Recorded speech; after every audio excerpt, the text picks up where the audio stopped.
Bom dia a todos. Meu nome é Daniel, eu sou médico radiologista, sou ex-aluno aí da pós da escola. A gente vai falar nos próximos minutos a respeito de alguns conceitos básicos, umas ideias principais a respeito das fraturas de pelve e quadril. Eu queria convidar o pessoal que quiser sentar mais aqui na frente, que às vezes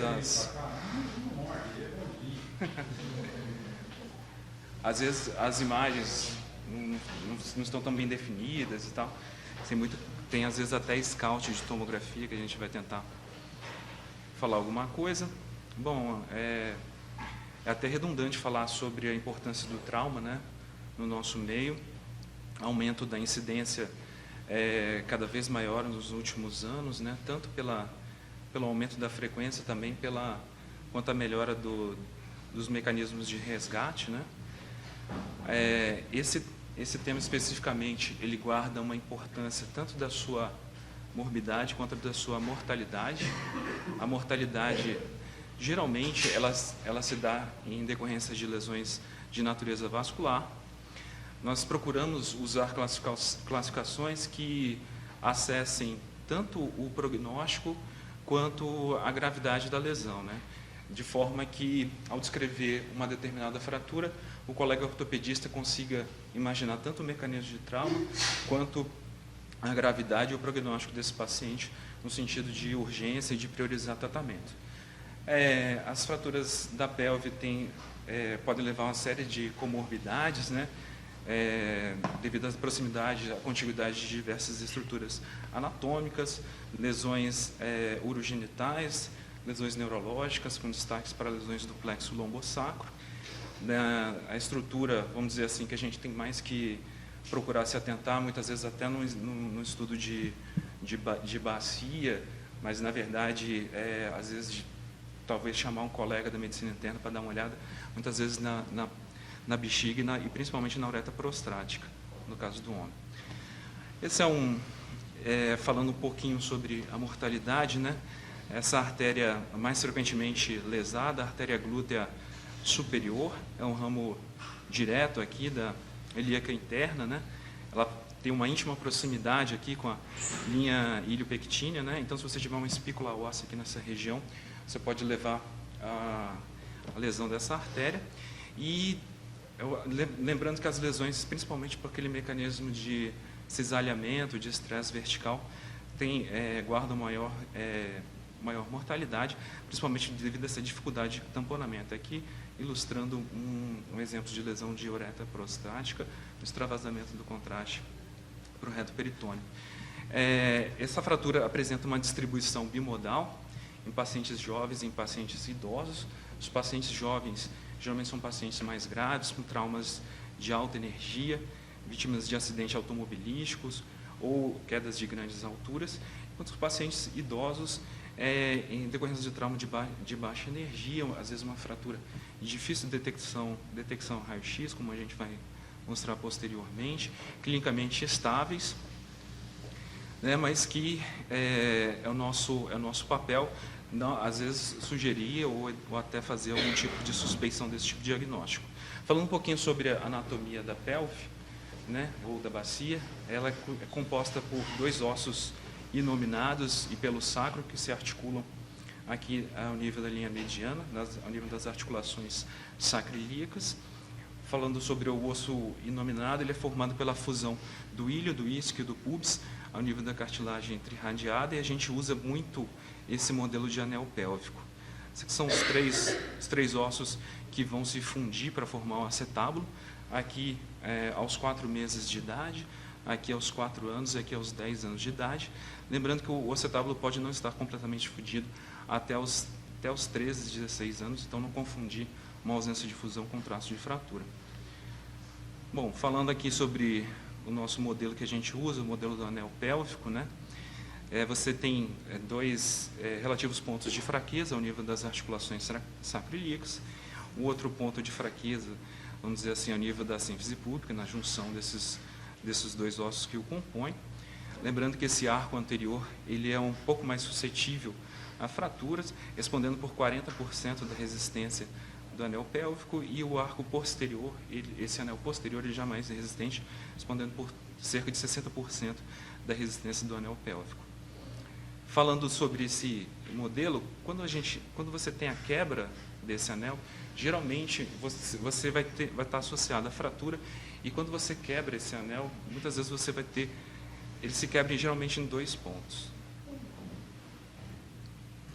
Bom, falando um pouquinho sobre anatomia, a bacia, ela é estabilizada por ligamentos muito fortes, né? Anteriormente a gente tem a sínfise púbica, que é aquele disco fibrocartilagíneo muito forte. Posteriormente você tem os ligamentos sacroiliacos anteriores e o ligamento sacroiliaco posterior.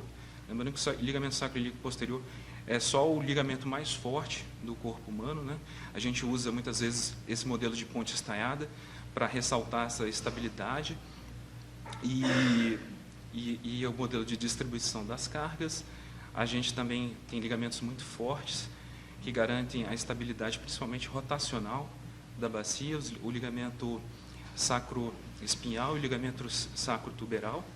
O ligamento sacroespinhal, ele é um pouco mais superficial e um trajeto mais horizontal em relação ao ligamento sacrotuberal, que é um trajeto mais profundo e mais retilíneo. O objetivo da nossa aula é, de certa forma, dar alguma dica, alguma coisa que possa aumentar a nossa acurácia diagnóstica, introduzir o conceito das principais classificações e, de certa forma, nos familiarizarmos com elas e classificar e mencionar os principais tipos de fratura, tanto da bacia quanto do acetábulo e do quadril. A propedêutica radiológica é uma propedêutica radiológica de certa forma simples, né? O carro-chefe é a nossa radiografia AP da bacia. A gente pode lançar mão de incidências específicas, como inlet ou outlet, e a tomografia é praticamente o método diagnóstico de maior acurácia diagnóstica, lembrando de incluir desde as crestas ilíacas até os trocânteres menores, cortes finos e com reconstrução em 2D e em 3D, que nesse caso específico das fraturas do acetábulo, das colunas, tem o trajeto do traço de fratura, ele é meio complexo. Então a gente tem que a reconstrução 3D nesse caso vai realmente ajudar bastante. Falando um pouquinho sobre a semiologia radiológica, a gente tem que ser bastante criterioso com essas linhas, né? A gente tem que, agora na era da raio-x digital, a gente tem que literalmente pegar e ir seguindo com a ponta do mouse. Aqui, a linha 1 a gente delimita a parede anterior do acetábulo, a linha 2 a parede posterior do acetábulo, a linha 3 o teto ósseo acetabular, a linha 4 a linha iliopectínea, a linha 5 a linha ilioisquiática.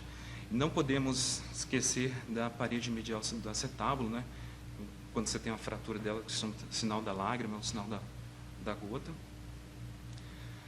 Temos que também ser bastante criteriosos em relação à integridade dessas linhas, né?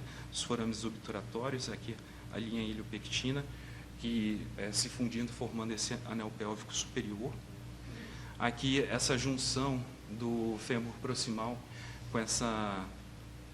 com o ramo público que a gente chama de arcos de Shenton, e buscar também a integridade desses arcos sacrais, visando também principalmente a integridade dos forames sacrais, consequentemente das raízes sacrais que ali emergem. Aqui é a incidência de inlet, que nada mais é do que a inclinação caudal, proximal do tubo de raio-x em 40 graus.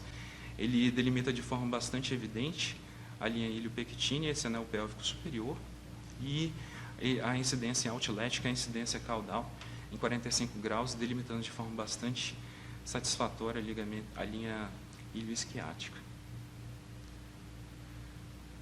Em relação às fraturas da bacia ou do anel pélvico, a gente procura usar uma classificação que leve em conta o mecanismo envolvido no trauma, a fratura em compressão anteroposterior.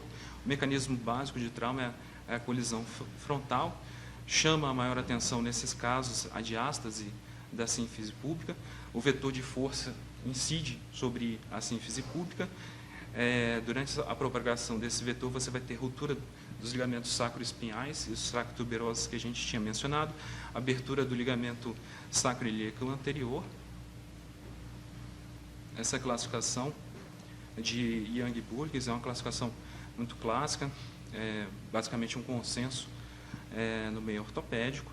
Então, esse primeiro estágio, no grau 1, você tem uma diástase da sínfise pública menor do que 2,5 centímetros.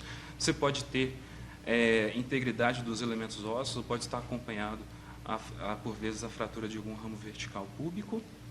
Aqui, nesse caso, você tem esse alargamento da sínfise pública, mas uma integridade dos elementos ósseos, conforme demonstrado aqui no estudo tomográfico. Gente, sempre no axial da tomo, se tiver fratura, sempre dá uma olhada em sacroiliaca, tá? Principalmente essa abertura anterior e a posterior. Uma abertura posterior da sacroiliaca sempre é um indicativo de gravidade. O grau 2 da compressão anteroposterior, você já tem uma diástase maior do que 2,5 centímetros, é mais frequentemente acompanhado de fraturas, e você tem, ao estudo radiográfico, tomográfico, uma abertura dessa interlinha articular sacroiliaca anterior. Então, isso denota que o vetor de força, ele rompeu aqui o disco fibrocartilagíneo, rompeu o ligamento sacrotuberal e rompeu o ligamento sacroespinhoso. Esse aqui são exames realizados na prancha Richter, pacientes graves, né? Você tem a diástase ampla aqui da sínfise pública, fratura vertical dos ramos públicos, um discreto alargamento da interlinha, melhor caracterizado no estudo tomográfico axial. O grau 3 é o último estágio, né? O vetor de força rompeu a sínfise, rompeu os ligamentos sacroespinhal, sacrotuberoso e rompeu o ligamento sacroiliaco posterior, né? Muitas vezes acompanhado de fratura de elementos ósseos da pelve, né? Aí você tem a fratura do ramo púbico inferior, diástase da sínfise pública, um amplo alargamento da interlinha articular sacroiliaca anterior. E no estudo tomográfico fica mais evidente, e fica evidente também essa abertura da interlinha articular sacroiliaca posterior, permitindo a classificação no grau 3. Esse é o protótipo da lesão grau 3 por anteroposterior, né? Você tem um alargamento da interlinha maior do que 2,5 centímetros, uma franca abertura da interlinha articular sacroiliaca, tanto anterior quanto posterior, e acompanhada aqui de uma fratura transversa do corpo do ilíaco. Chama atenção aqui, nesse caso, o extravasamento do contraste na uretra, né? Denotando uma lesão da uretra prostática. Outro mecanismo que a gente acessa no mecanismo na classificação de Young-Burgess é a fratura por compressão lateral. O protótipo é essa colisão lateral para acidente automobilístico. O protótipo desse tipo de lesão são fraturas horizontais dos ramos públicos, fraturas por impactações das asas sacrais e uma abertura posterior, ao contrário daquele tipo de lesão que chamava mais a gente justamente a diástase da sínfise pública. Aqui não, a sínfise pública não vai estar alargada, mas pelo contrário, você vai ter até uma abertura da interlinha articular posterior em relação à interlinha articular anterior. Então, o tipo 1, que acaba sendo mais comum, são as fraturas horizontais dos ramos públicos e aquelas fraturas por compressão sacral das asas sacrais tão difíceis de ver no estudo radiográfico. O tipo 2, aí vamos falar aqui sobre o tipo 1. Esse é o clássico, tá? Fraturas horizontais dos ramos públicos, aqui talvez uma irregularidade cortical, muito difícil você pode suspeitar, às vezes usar o termo irregularidade cortical, mas no estudo tomográfico fica evidente essa fratura por impactação sacral, além da fratura horizontal do ramo público, e chama atenção aqui essa compressão extrínseca da bexiga em virtude desse hematoma retroperitoneal. As fraturas por compressão lateral, você tem o vetor de força incide lateralmente, aqui no corpo do ilíaco. Você vai ter a tão característica fratura horizontal do ramo púbico, que é quase uma coisa muito característica desse tipo de fratura. E, além disso, você tem um alargamento da interlinha articular sacroiliaca posterior, denotando uma ruptura desse ligamento sacroiliaco, inferindo gravidade desse tipo de lesão. Aqui, a característica fratura horizontal do ramo púbico, denotando o vetor de força incidindo lateralmente sobre o corpo do ilíaco, e essa fratura transversa aqui do corpo do ilíaco. Esse é uma fratura, é um tipo de bastante representativo desse tipo 2B, que você tem a fratura do corpo do ilíaco, você tem esse desalinhamento da crista do ilíaco, a característica fratura horizontal do ramo púbico, e que você também tem uma fratura transversa do acetábulo, que a gente depois vai detalhar mais posteriormente.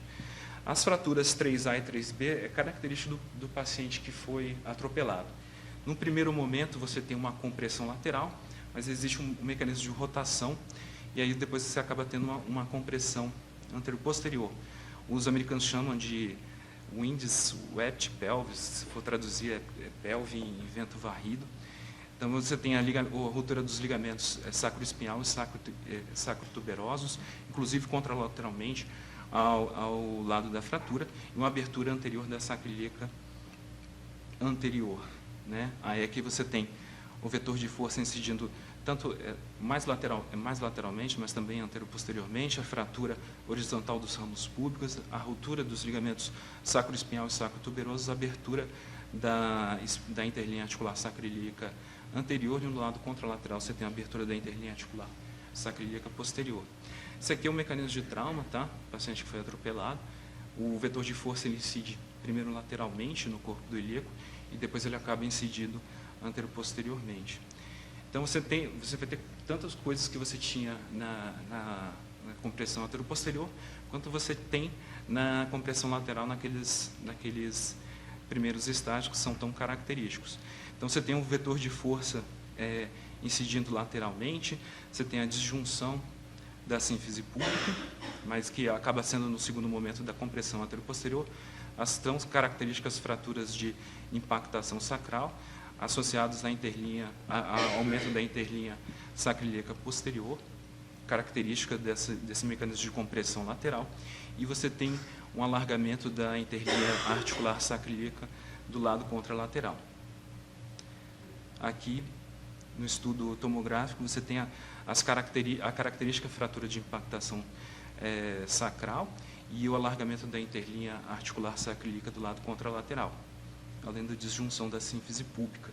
Então, você tem um mix, né? Você tem tanto a diástase da sínfise púbica, que é tão característica do anterior-posterior, quanto a fratura de impactação sacral anterior, característica do mecanismo de compressão lateral, e a abertura da interlinha articular sacroiliaca, aqui no estudo tomográfico mais bem detalhado, aqui talvez aqui sugira aqui uma fratura de asa sacral, mas é bem difícil de ver, e se ficar em dúvida, não tem por que não colocar isso no relatório e, de repente, sugerir uma complementação para o estudo tomográfico. As fraturas por estresse vertical, elas são, por definição, mais graves que os outros dois tipos de fraturas, né? Você tem a fratura vertical dos ramos púbicos, a disjunção, muitas vezes, crânio caudal da sínfise púbica. O vetor de força, quando ele passa, ele fratura o ilíaco e o sacro. Então, você tem também, durante a passagem do vetor de força, a ruptura dos ligamentos sacroespinhal e sacrotuberosos, e, além disso, você tem a ruptura dos ligamentos sacroiliaco anterior e posterior. O que é característico nesse tipo de fratura é o desalinhamento superior da crista ilíaca, tá? Esse é o que chama mais atenção. No mecanismo de compressão anterior-posterior, o que chama mais atenção é essa diástase da sínfise púbica, enquanto que por estresse vertical, esse desalinhamento superior da crista ilíaca. São fraturas extremamente graves, de difícil tamponamento. Então, o paciente cai de uma determinada altura, muitas vezes ele bate primeiro com um membro no solo, aí o outro membro, quando ele impacta no solo, esse vetor de força, ele vai passar, ele vai fraturar os ossos da bacia, né, durante essa passagem, né? Então você tem o característico deslocamento superior de uma crista ilíaca em relação à outra, sempre se atentar a isso, quando você estiver avaliando o estudo radiográfico, fratura vertical dos ramos públicos, a diástase, o alargamento da interlinha articular sacroiliaca, denotando ruptura dos ligamentos sacroespinhal e sacrotuberoso, inclusive com a ruptura do ligamento sacroiliaco posterior, né? Aqui o vetor de força passando e lesando tudo, né? Esse é um caso bastante elucidativo, né? Você tem um desarmamento superior da crista ilíaca, a disjunção da sínfise púbica, fratura por impactação da asa sacral, fratura longitudinal do sacro e, além disso, um alargamento, uma irregularidade aqui da interlinha articular sacroiliaca, tanto anterior quanto posterior. Chama atenção aqui também essa fratura do processo transverso de L5. Isso aqui, por si só, é um indicativo de gravidade. Por quê? Porque o vetor de força passou, rompeu os ligamentos sacroespinhal, sacrotuberoso, rompeu o ligamento sacroiliaco anterior, rompeu o ligamento sacroiliaco posterior e veio aqui e fraturou. Então, por si só por ter essa fratura do processo transverso de L5 também já é um dado para a gente ficar mais atento. Isso aqui é uma fratura extremamente grave, né? Chama atenção aqui esse desalinhamento, né? Vamos ver quem está prestando atenção na aula. Qual o lado que ele bateu primeiro no solo? O lado esquerdo, né? E quando ele foi apoiar o lado direito, o vetor de força fez a disjunção da sínfise púbica, fraturou o sacro, rompeu os ligamentos sacroiliacos anterior e posterior. E, por si só, esse tipo de fratura é uma fratura extremamente grave, tem uma mortalidade maior, que inclusive os seus congêneres no outro mecanismo de trauma, né? 75% de mortalidade. Falando um pouquinho sobre as fraturas acetabulares, né? Esse é um tipo de fratura que a semiologia radiológica tem que ficar que a gente tem que ser bastante criterioso com a nossa semiologia radiológica. O carro-chefe é o estudo radiográfico em AP da bacia. A gente pode lançar a mão de incidências específicas, como a incidência de Judas, que nada mais é colocar um coxim no lado, aqui, o coxim posterior, visando um melhor detalhamento, uma menor sobreposição das estruturas daquele lado que você quer estudar, e buscando uma angulação de 45 graus, estudo tomográfico, que é o carro-chefe e o método de escolha para o diagnóstico. Bom, fazendo aquela semiologia radiológica lá que a gente conhece, chama atenção que uma descontinuidade aqui do teto ósseo acetabular, dessa parede anterior, fazendo as incidências específicas, fica mais evidente aqui essa fratura, esse fragmento ósseo destacado e desalinhado lateralmente. A respeito existem diversas classificações, a gente vai se ater à mais clássica, que é a de Judet e Le Tournet, que ela divide em paredes acetabulares, colunas acetabulares, a característica fratura transversa, e essas são as fraturas elementares, né? Mas eu vou me ater às fraturas elementares, que muitas vezes as fraturas são a associação desses tipos de fraturas, como, por exemplo, essa fratura em T. As fraturas elementares, se você tem uma fratura, eu vou falar basicamente da parede posterior, da coluna posterior, da coluna anterior, da fratura transversa. A fratura da parede posterior acetabular é disparado. O tipo de fratura mais frequente é relacionado à luxação posterior do quadril.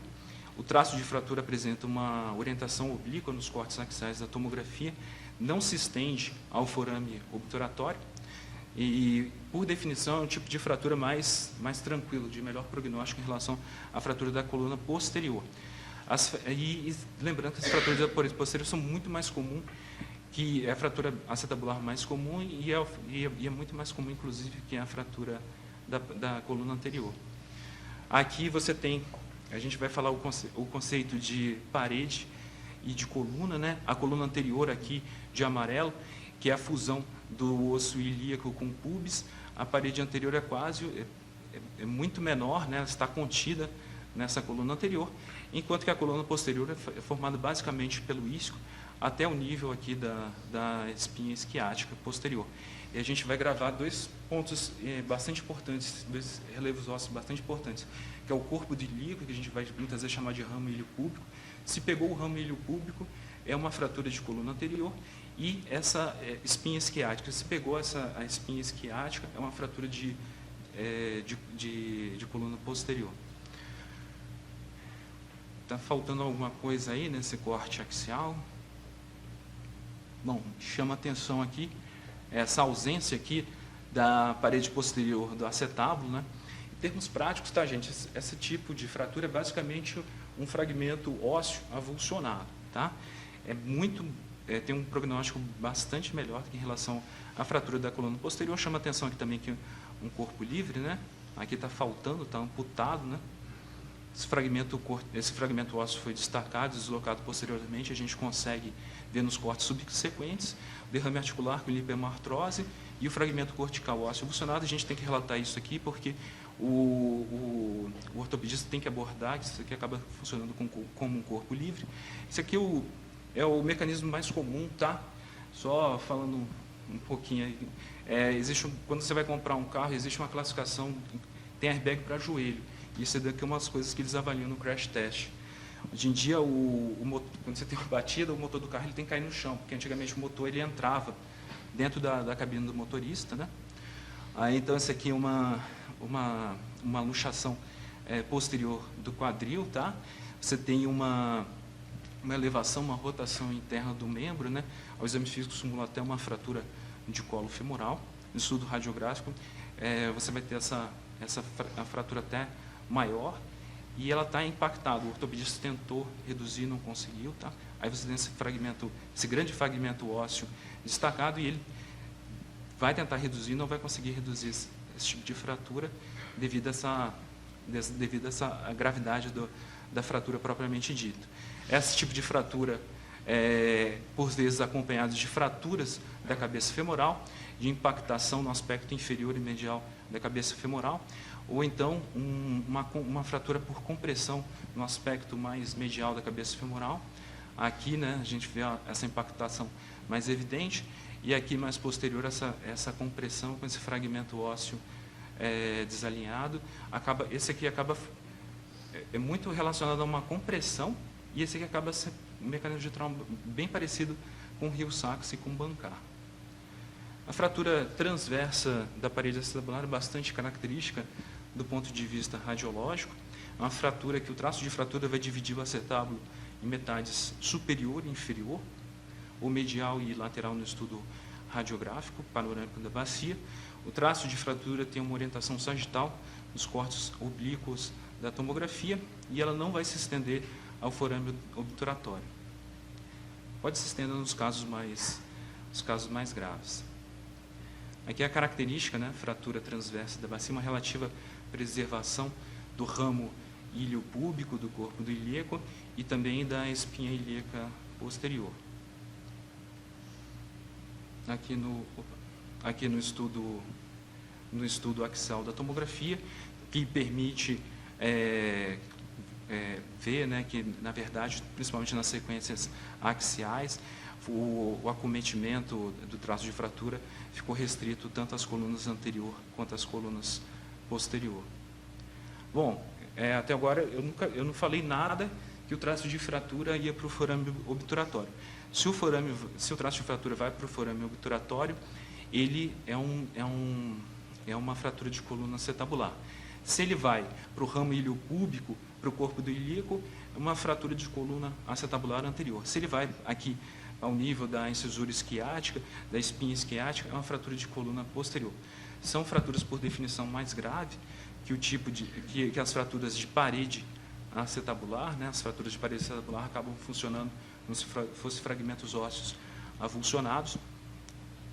Por definição, vai dividir o acetábulo em colunas anterior e posterior, e no estudo tomográfico tem uma direção predominantemente crânio-caudal do traço de fratura nos cortes axiais, que a gente vai se valer muito das reconstruções sagitais para poder estar classificando adequadamente.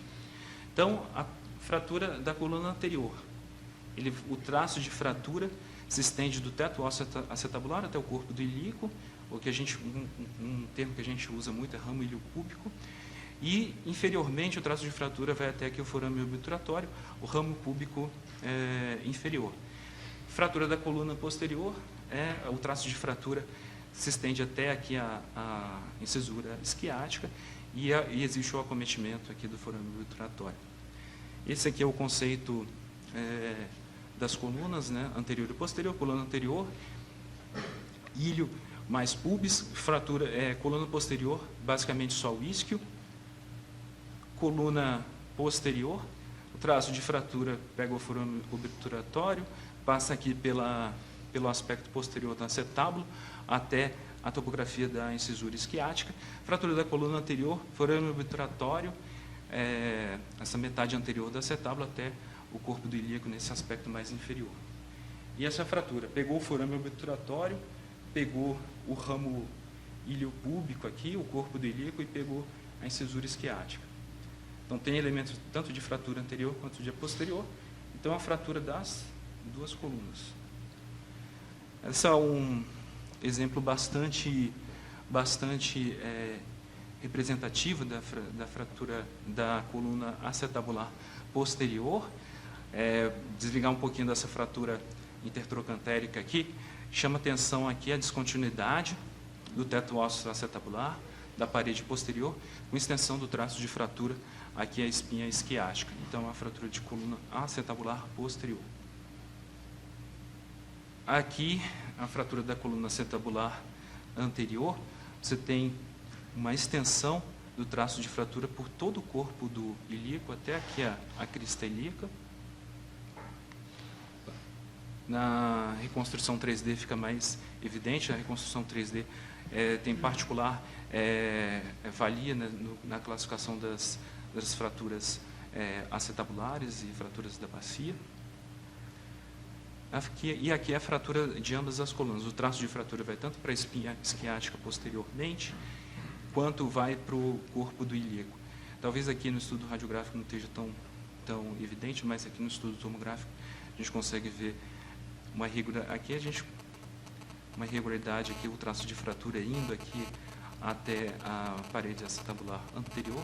No estudo radiográfico, essa irregularidade fica mais bem definida, o traço de fratura indo para a espinha isquiática posterior e também passando aqui pelo corpo do ilíaco até a crista ilíaca superiormente. E aqui nessa reconstrução sagital, a evidente extensão do traço de fratura até a espinha isquiática. Bom, agora para finalizar, as fraturas do quadril e fêmur proximal, né? Esse uma das coisas que a gente usa é que quando a gente vai fazer a radiografia da bacia, tem que fazer 15 a 20 graus de rotação interna. Nesse caso aqui, o próprio técnico já fala assim, o paciente não consegue fazer a rotação interna, né? Uma fratura do colo cervical aqui, impactada e desalinhada, pacientes osteoporóticos. Isso é um absurdo não ter um tipo de prevenção de campanha de fratura de colo de fêmur no nosso país. É uma entidade que mata até mais que câncer, mas deixa para lá. Aí aqui essa incidência cross-table, né?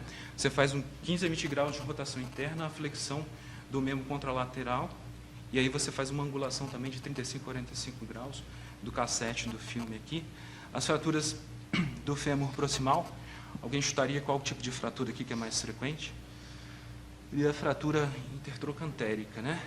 Aqui as fraturas do colo femoral, que são, por definição, intracapsulares.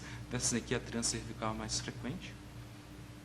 Esse aqui é pegadinha, tá? Esse aqui é um estudo radiográfico de bacia, que a gente tem que ater muito a semiologia radiológica, ser bastante criterioso. Chama atenção o clínico, nesse ponto que ele sai na nossa frente, que fala, o paciente está com muita dor no quadril esquerdo e tal, e às vezes você acaba não se atentando, é quando você dá uma avaliação mais detalhada, você vê essa irregularidade cortical, uma fratura impactada aqui do colo femoral, que você valoriza. Essa aqui é além de, um paciente oncológico, múltiplas metástases de próstata, lesões líticas e osteoblásticas, mas chama atenção aqui uma irregularidade cortical no colo femoral direito E aqui no estudo, e o paciente também tinha muita dor nessa região, a gente acaba valorizando essa como um traço de fratura aqui do colo femoral, no lado que o paciente sente dor.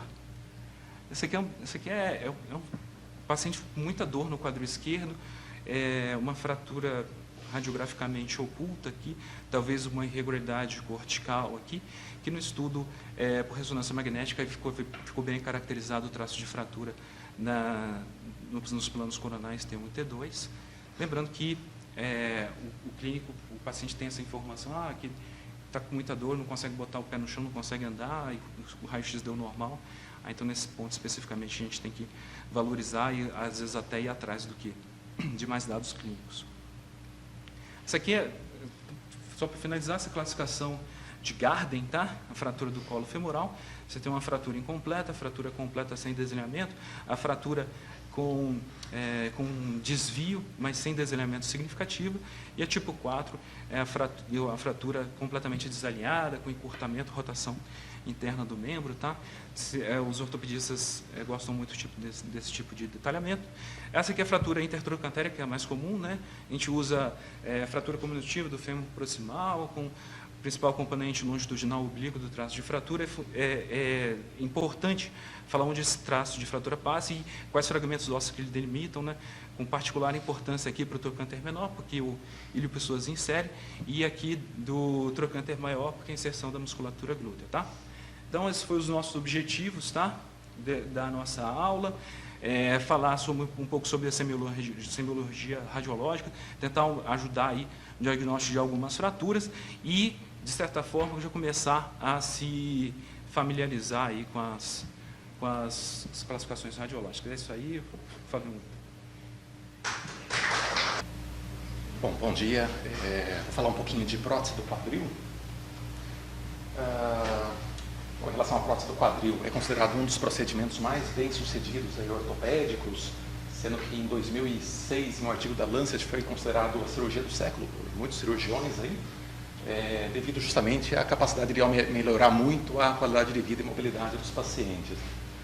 Bom, o primeiro modelo de prótese do quadril foi realizado em 1891 por esse alemão de nome complicado aqui, utilizando marfim para a substituição da cabeça femoral destruída por tuberculose. Desde então, testou-se inúmeros outros materiais, até que em 1960, esse Sir John Charney, considerado o pai da prótese moderna, ele executou o primeiro modelo de artroplastia, considerado a artroplastia de baixa fricção, que é semelhante aos modelos realizados atualmente. E isso acabou revolucionando o manejo da artrose do quadril. Bom, no passado essas próteses elas eram restritas a pacientes idosos e inativos, e hoje em dia elas têm sido cada vez mais indicadas em pacientes jovens e ativos. Como exemplo, esse é o tenista ex-número 1 do mundo, Andy Murray, que o ano passado ele foi submetido à colocação de uma prótese do quadril do tipo de superfície. Então essa é uma foto que ele mesmo compartilhou no momento da internação. Bom, apesar da longevidade das próteses atuais, com melhora dos materiais, acredita-se que todos os implantes em algum momento irão falhar. Então, por isso é importante a gente conhecer os aspectos de imagem dessas próteses. A gente vai dividir a nossa aula em dois grupos principais. A primeira parte a gente vai falar de terminologias, nomenclaturas, para a gente conseguir identificar os tipos diferentes de prótese. E a segunda parte da aula a gente vai falar um pouquinho das complicações, dos achados propriamente ditos. Em relação à terminologia, a gente vai ter hemiartroplastia ou artroplastia total do quadril. Então, se for substituído apenas um dos componentes, ela vai ser a hemiartroplastia, que ela pode ser unipolar ou bipolar, a gente vai falar um pouquinho na sequência. Ela pode ser o tipo de recobrimento ou de superfície.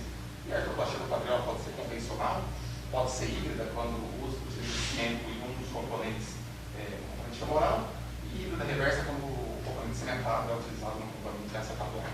E pode ser também o tipo de recobrimento artroplastia total. Bom, a hemiartroplastia, então, como já foi falado, a substituição de apenas um dos componentes, ela é mais comum após a fratura de colo femoral. Nessa tipo de artroplastia, há preservação do platô subcombral e do espaço relacionado à cartilagem, então isso ajuda bastante a diferenciar esse tipo de prótese de uma artroplastia total, em que o componente acetabular não é fixado por parafusos. Então, repare nesse modelo, aqui a gente tem o platô subcombral do acetábulo preservado e a gente tem um espaço articular preservado também entre a cabeça do fêmur, da prótese, e um acetábulo. Bom, e não há parafusos acetabulares, como já foi falado. A hemiartroplastia pode ser unipolar acetabulare, quando ela envolve apenas um único componente, sem articulação entre ele mesmo, né? E ela pode ser uma hemertoplastia bipolar, então a gente tem dois componentes femorais, um que vai se inserir no acetábulo sem fixação e o outro que é a cabeça femoral. Então, novamente, isso aqui é o que gera maior dúvida na prática clínica entre uma hemertoplastia bipolar e uma artroplastia total sem fixação no acetábulo. Então, repare novamente que a gente tem a preservação do platô subcondural acetabular e tem uma preservação do espaço articular, diferente da artroplastia total. Esse é um outro tipo de prótese, aquele que eu mostrei no comecinho que o Andy Murray se submeteu, que é a prótese de recobrimento ou resurface, como aparece na literatura inglesa. Nela envolve a substituição da superfície da cabeça femoral por um capuz metálico, no entanto, sem remoção do colo femoral e sem manipulação da sua diáfise. Então, esse aqui é o modelo dessa prótese, né? Então, repare que é apenas um capuz metálico que vai recobrir a cabeça femoral, não há subtração da cabeça femoral, e há uma pequena racha intramedular. Então, como a gente falava, ela pode ser uma hemertoplastia do tipo de recobrimento ou pode ser uma artroplastia total do tipo de recobrimento. Então, nesse exemplo, a gente tem uma peça acetabular e tem essa peça femoral. Ela tem algumas vantagens em relação à artroplastia total convencional, né? Então, ela envolve uma menor manipulação óssea e, devido a isso, ela vai facilitar revisões futuras. O espaço social é menor, risco de soltura permite uma maior mobilidade no quadril, que acaba se preferindo essa prótese para pacientes mais jovens e ativos. Bom, a prótese pode ser cementada ou não cementada, né? Então, as cementadas utilizam-se o polimetilmetacrilato como material. Esse cemento vai preencher o espaço entre o osso e a prótese, criando um manto homogêneo aqui que vai auxiliar na distribuição das cargas, né? Nesse tipo de prótese, há fixação mais precoce do que aquelas não cementadas. E ainda em relação a essas próteses cementadas, é comum a utilização de um plug ou restritor distal que vai aumentar a penetração do material para dentro do ósseo e facilitando a fixação. As próteses não cementadas, elas de forma geral, elas apresentam superfícies mais texturizadas, estriadas, né? E essas superfícies elas vão estimular o crescimento ósseo na superfície da prótese e auxiliando na fixação. Essa fixação ela vai gerar em torno de, vai ser consolidada em torno de 4 a 6 semanas, né? Elas ainda podem ser fixadas por parafusos, no caso das próteses acetabulares, e elas estão relacionadas a taxas menores de soltura a longo prazo em relação àquelas cementadas. Em relação aos componentes da prótese, hoje em dia se opta por modelos modulares, em que existem várias peças se articulando entre si, do que modelos rígidos com uma peça única. Isso vai permitir uma maior flexibilidade e customização desses componentes, individualizando para cada paciente. Os revestimentos da prótese são os materiais que vão ter contato na articulação, né? O revestimento ideal é aquele que é capaz de propiciar durabilidade e suavidade da movimentação, né? Com o menor atrito possível. Então, aqui a gente tem os principais revestimentos empregados, né? Essa aqui é a superfície metal polietileno, aqui a gente tem uma superfície metal-metal, aqui uma superfície polietileno-cerâmica e aqui cerâmica-cerâmica. Da superfície metal polietileno é de longe a mais utilizada, são as que apresentam os menores custos, né?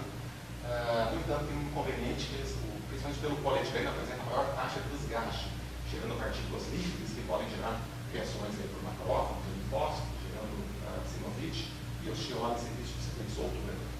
Pensando nisso, para melhorar a durabilidade do polietileno, tem se submetido o material a um procedimento que chama crosslink, em que o polietileno vai ser submetido a uma radiação gama, criando uma estrutura molecular um pouco mais resistente. Então, aqui a superfície metal polietileno que é a mais utilizada. A segunda superfície é metal-metal, geralmente utilizada cobalto, cromo, ou ainda pode utilizar o titânio. Como vantagem, apresenta a redução da taxa de desgaste, então uma taxa de 0,004 milímetros por ano, a do polietileno está com uma comparação de 0,1 milímetros por ano, né? Então muito menor o desgaste. Isso vai propiciar uma alta resistência, preferível por causa disso em pacientes jovens, né? E como desvantagens, tem um alto custo e também é capaz de gerar reações de hipersensibilidade, uma vez que a gente pode ter liberação de íons metálicos que vão se impregnar no organismo. E a terceira superfície, a superfície cerâmica polietileno ou cerâmica cerâmica, né? O material mais utilizado é a alumina. Como vantagem, apresenta um menor desgaste com menor coeficiente de fricção de todos os modelos, né? Ou seja, tem um menor atrito dos outros modelos e também não, por ser óxidos estáveis, eles não liberam íons, né? Como desvantagem, custa muito elevado ainda, principalmente naquelas de primeiras gerações, a resistência não era muito alta, então era comum no começo ter casos de fraturas bastante graves em prótese, né? Bom, agora então, a segunda parte da aula a gente já toca nas complicações. Bom, a avaliação inicial desse paciente com prótese ele é feito com radiografia. Essa radiografia inicial ela vai ser importante para a gente avaliar se a prótese está bem posicionada. A gente vai avaliar se tem fraturas, principalmente no pós-operatório imediato também, não é raro, e avaliar e a gente poder comparar com achados futuros que vão aparecer no acompanhamento desses pacientes. Então é bastante importante. E a gente olhando a radiografia, a gente vai fazer 3 perguntas. Primeiro, o implante está bem posicionado? Segundo, uma boa fixação dos componentes? E terceiro, alterações do osso nativo ou ainda de partes moles adjacentes? Bom, a posição do implante é um item bastante importante quando a gente avalia a prótese, né? Uma vez que a função da prótese se baseia basicamente no seu posicionamento correto, né? Então, em cima disso, vai ter vários itens que a gente vai avaliar, a gente vai falar um pouquinho na sequência de cada um deles aqui.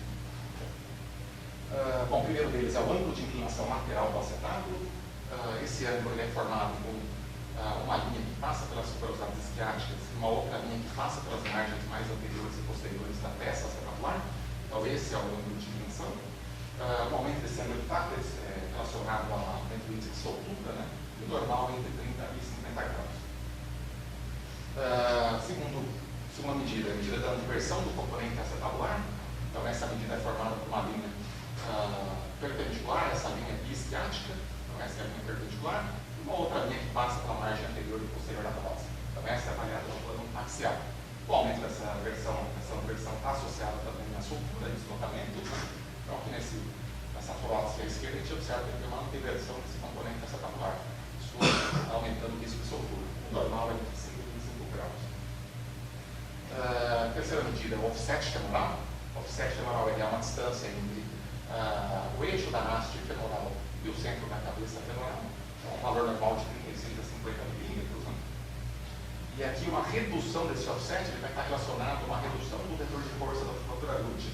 Então, a musculatura glútea exerce uma tensão sobre a prótese, sobre o fêmur proximal. Então, no momento que você reduz esse offset, você acaba gerando, digamos assim, um afrouxamento, uma perda de tensionamento da musculatura glútea. Bom, o quarto item é a subsidência do componente femoral. Envolve um deslocamento do componente femoral para o interior do canal nodular. É medida sempre em relação ao ponto de referência, seja ele trocânter maior ou trocânter menor, como nessa imagem, né? Então, aqui a gente pega uma linha de referência na porção mais superior do trocânter menor e uma outra linha de referência na região polar da prótese femoral, que observa que na evolução desse caso, a gente observou uma redução significativa dessa medida. Ou seja, a prótese está se insinuando interiormente para dentro do canal nodular. Avaliação de inclinação ou tilt do componente femoral deve ser sempre relatada, tanto de inclinação impar como impar, que a gente tem uma variação aqui do componente femoral, já com um pequeno remodelamento ósseo diaphásico. Bom, o sexto parâmetro, proeminência anterior do componente acetabular.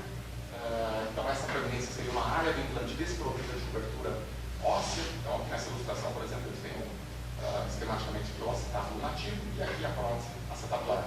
Então, essa áreazinha da prótese que não está coberta pelo osso nativo é o que a gente vai medir. Essa medida vai ser normal, acima de 12 milímetros. Né? Isso vai predispor a impacto com o rio que passa bem na porção anterior do acetábulo. E pode ter inúmeras causas, as mais comuns aqui envolvem desde uma retroversão da peça acetabular, como essa figura acima, um componente acetabular hiperdimensionado em relação ao acetábulo nativo e um acetábulo nativo displástico que está reduzido volumetricamente. Sétimo item, posicionamento dos parafusos acetabulares. É importante dizer se ele está ou não transfixando a cortical e se ele está se insinuando para partes moles adjacentes. É importante a gente dar essa medida, o tanto que ele se insinuou para partes moles, bem como se ele mantém contato com fibras musculares ou feixes vasculares nervosos. Né? Nesse caso, também a gente observa uma transfixação dessa cortical com insinuação para partes moles adjacentes. Bom, agora a gente vai passar um pouquinho para desgaste do componente de polietileno e osteólise na sequência. Né? Como a gente falou no comecinho, o polietileno tem uma grande desvantagem de apresentar maiores índices de desgastes. Isso vai ser caracterizado por uma simetria entre o componente metálico da prótese e aqui o manto de componente de polietileno. Então, observa que a distância entre o centro da cabeça femoral e a margem anterior é menor do que entre o centro da cabeça femoral da prótese e a margem posterior do acetábulo. Esse é o maior obstáculo da longevidade das próteses atuais. Esse desgaste é um grupo que é considerado de risco para esse desgaste. São pacientes jovens, masculinos, ativos e abaixo de 55 anos. Né? Esse desgaste é mais comum na porção supralateral, que acaba suportando a maior parte da carga, né? E a taxa de desgaste esperada é linear em torno de 0,1 milímetros por ano nos primeiros 10 anos. Osteólise, ele é o meio mais comum de revisão da prótese hoje em dia. Ele é causado por uma reação inflamatória imune a partículas relacionadas a pegar esse desgaste do material da prótese. A grande maioria é cética, mas ela pode ser infecciosa também. Quando ela é relacionada à infecção, ela vai ter um aspecto mais agressivo, com margens indefinidas, reação vertical e derramamento articular. Então aqui a gente tem uma prótese total do quadril, híbrida, um componente acetabular não cementado e fixado por parafusos, e componente femoral cementada, e aqui apresentando um polar proximal. Observe que nessa prótese tem uma área de potência de osteólise, tanto nas margens mediais quanto nas margens laterais, né? Na superfície entre o cemento e o osso. Então isso está relacionado à soltura dessas áreas de osteólise, principalmente quando de tamanhos maiores. Bom, sempre que a gente olhar uma área de osteólise, é importante a gente tomografar qual região que ela pega, tanto do acetábulo quanto do fêmur. Então foram propostas algumas classificações, né, que a gente tem a mais comum para envolvendo componentes acetabular, que é a classificação de Deli e Charney. E aqui a gente tem no plano coronal a zona 1, que é mais superlateral, a zona 2 mais supermedial e a zona 3 mais intermedial. E no plano lateral do perfil a gente tem 5 anterior, 6 superiores, 7 posterior. Então aqui nessa prótese total do quadril, a gente observa, além desse desgaste do polietileno com a simetria da cabeça quebrada, tem uma área importante aqui, extensa de osteólise, adjacente ao componente acetabular, pegando as 3 regiões, mas mais importante na zona 1 e na zona 2. A mesma coisa para o componente femoral, também a classificação, são várias classificações, a mais comum é essa de Duane, em que a gente tem de 1 a 7 no plano frontal, a 1 mais superlateral e a 7 mais supermedial, e de 8 a 14 no plano lateral no perfil, 8 mais ângulo superior e 14 mais costa superior. Então aqui é aquela mesma, a gente mostrou 2 slides atrás, uma área de osteólise aqui importante, como é que tem zona 1, 2, 6 e 7 do componente femoral. Bom, sempre que a gente se deparar com alguns achados, a gente vai procurar estratificá-los em 4 grandes grupos, né, para dizer se vai ter ou não um risco aumentado de soltura. Bom, achados no grupo 1 seriam aqueles indicativos de fixação sólida, achados 2 seriam aqueles achados normais ou aceitáveis, achados 3 são aqueles indicativos de soltura possível ou provável, e aí o grupo 4 aqueles achados de soltura definitiva.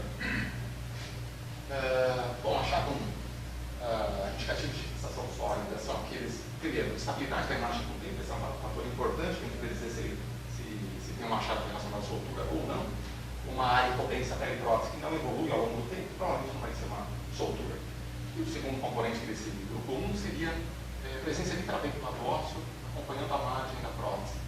Então isso aqui em inglês é um termo estudo, né? Então indica uma fixação sólida. Grupo 2, achados normais ou aceitáveis. Área de potência menor que 2 milímetros ao redor dos componentes ou entre o manto de cemento e o osso nativo. Isso indica um tecido fibroso que vai ajudar muitas vezes na fixação da prótese. Né? Então, observe aqui, a gente tem uma área de potência bem laminar que fica a interface da prótese do osso, né? Cercada por uma área de esclerose marginal. Então, essa área menor que 2 milímetros estável, ela não está relacionada à soltura na grande maioria dos casos. 2 ressalvas que a gente faz, uma área pequena, abaixo de 2 milímetros, que no exame anterior não existia, isso pode indicar uma soltura. Então, não é uma ajuda absoluta. Da mesma forma que áreas maiores de 2 milímetros sem progressão com o tempo, não quer dizer também que está relacionado à soltura. Bom, importante topografar, então classificação que a gente já viu, e mais comum nessas áreas é na zona 1 acetabular e zona 1 e 7 femoral. Ainda no grupo 2, a gente pode ter uma subsidência menor do que 10 milímetros no primeiro ano do componente femoral não cementado, isso também não quer dizer que é soltura. Focos casosos no manto de cemento, né, principalmente no pós-operatório recente, também é esperado. Stress shielding, ele é uma reabsorção, esse nome complicado, ele é uma reabsorção óssea ou uma desmineralização de algumas áreas que antigamente sustentavam mais carga e agora passaram a não sustentar mais cargas com essa distribuição de carga da prótese. Então, o que observa nessa figura, a gente tem uma prótese total no quadril, não cementada, e a gente observa uma área de potência aqui que a região mais comum é justamente a região trombopérica. Isso é diferente de uma osteose, na verdade é uma desmineralização por redistribuição de carga. A gente pode ter também um espessamento cortical de F-Zagro, aqui nessa foto ele mostra bem esse espessamento também por uma redistribuição de carga. E tem um outro achado nessa figura aqui, que é de entendimento um pouco controverso na literatura, chamado de pedestal, ele nada mais é do que uma esclerose na medula óssea distal, a extremidade da próstata. Então isso se deve a uma micromobilidade do componente femoral, né? Então alguns autores colocam esse achado no grupo 2 e alguns autores colocam no grupo 3 relacionados à sua altura. Bom, agora o grupo 3 são aqueles achados indicativos de soltura possível ou provável. São achados bastante associados, porém não específicos para a soltura, né? E o principal deles é a osteólise periprótese progressiva ou maior de 2 milímetros, em qualquer um dos componentes. Então aqui a gente tem uma prótese total do quadril, componente acetabular não fixado por parafusos, né, que previamente a gente não observava a área de potência, e aqui a gente observa que apareceu essa área de potência aqui na zona 1 e 2 do acetábulo. Aqui a formação do pedestal, que a gente comentou, né, de entendimento controverso. Bom, ainda nesse grupo 3, a gente pode ter fratura do parafuso acetabular, a gente pode ter esse outro achado de nome complicado também, que é bad shedding, que são focos metálicos novos adjacentes ao implante, ou em partes móveis adjacentes também. Isso está relacionado ao desgaste do material, à ponderação de pequenas partículas do material.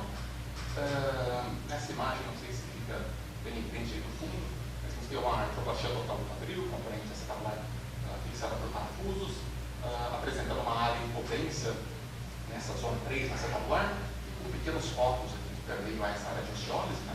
Então isso aqui são os bad sheddings, e aqui novamente também a gente observa esses focos de bad sheddings adjacentes ao trombônico menor. E o outro achado desse grupo 3 seria a fratura do cimento observado nesse casinho de baixo. Bom, o grupo 4 são aqueles achados sobre a definitiva ou franca. Então são aqueles envolvendo a imobilidade acima dos implantes, seja uma migração ou rotação de componentes ou uma subsidência acentuada. Então aqui não deixa dúvida, a gente tem já um desgaste importante do polietileno, uma migração supralateral do componente femoral, né? Nesse outro exemplo, a gente tem além da fratura da fixação acetabular, já uma migração e rotação lateral da peça. Aqui, novamente, aqueles focos de bad shedding, focos metálicos, né, de vermelho. Bom, aqui a gente tem uma subsidência bastante acentuada do componente femoral, né? Então, repare a localização do dermatóide em relação à prótese, em relação ao acetábulo, né? Então, praticamente, o fêmur subiu em relação à prótese, ou você pode entender da outra forma que a prótese desceu em relação à medula óssea. Aqui a gente tem uma prótese de recobrimento do tipo artroplastia total. Repare que aqui a gente tem uma interface entre o capuz acetabular e a prótese de superfície, né? Já horizontalizada, completamente deslocada. Então esses são casos que não deixam dúvidas na sua altura. E aqui a gente tem uma luxação franca já superlateral do fêmur proximal. Bom, outros achados para a gente finalizar. Fratura periprótese. Elas ocorrem e não são tão raras, né? Então a gente vai dividir em 2 tipos de fraturas, aquelas que ocorrem no intraoperatório, no momento da fixação, e aquelas no pós-operatório. As do intraoperatório são mais comuns peritrombetéricas, principalmente aquelas próteses não segmentadas, em que a gente tem uma colocação mais justa, digamos assim, da prótese, né? E aquelas que ocorrem no pós-operatório são mais estáveis, mais adjacentes à haste femoral. Então aqui a gente tem os 2 tipos mais comuns, né? Então essa no intraoperatório, uma fratura peritrombetérica, é mais superior, proximal, né? E aqui a gente tem essa fratura no pós-operatório, mais diafisária, mais adjacente à extremidade distal da prótese. Ossificações heterotómicas são formações ósseas em partes maiores adjacentes à prótese. Importante a gente avaliar primeiro a presença ou não dessas ossificações e a extensão delas e se elas exercem anquilose ou pontes ósseas entre o acetábulo e o fêmur proximal. Nesse caso, uma volumosa ossificação heterotómica, mas sem exercer essa anquilose, essa ponte óssea com o fêmur. E as coleções também a gente vai procurar dividir em 3 grandes grupos, né? O principal, aquelas coleções no pós-operatório recente, relacionadas a hematoma, esteroma, aquelas coleções inflamatórias relacionadas à liberação de partículas da prótese, que vão gerar reações linfocíticas, macrocíticas, né? Então a gente tem as metaloses, a oval, e o terceiro grupo aquelas relacionadas à infecção já coleções com paredes irregulares, questão regial associada, trajeto vistoso, né? Então aqui a gente tem um casinho de um pós-operatório recente, uma coleção volumosa em partes moles adjacentes, heterogênea, algumas áreas espontaneamente irregulares relacionadas a material de natureza cerebrótica. E aqui nesse outro caso, o pós-operatório tardio também, tem coleções aqui irregulares em partes moles adjacentes, e o que chama atenção são essas áreas hiperdensas bem capsulares, periféricas, né? Então isso aqui é bem característico daquelas metaloses, das coleções relacionadas à liberação de partículas da